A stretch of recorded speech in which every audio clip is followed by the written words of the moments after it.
Jednou jeden šnek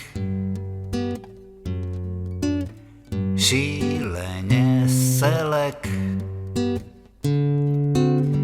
Nikdo už teď neví, z čeho se tak zjevil, že se dal hned na útěk. Přes les a mítinu, k rychlosti půl metru za hodinu. Z ulity pára ohnivá čára, měl cihlu na plynu. Ale v jedné zatáčce, tam v mechu u slaďce,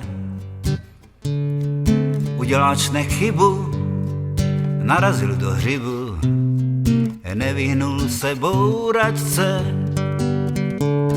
Hned se běhl se celý les.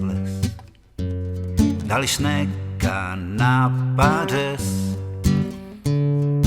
tam v tom lesním stínu, jestli nezahynul, tak leží ještě dnes.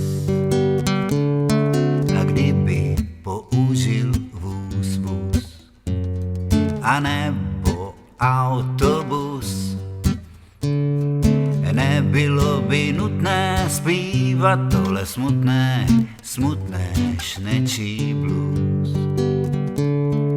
Nebylo by nutné zpívat tohle smutné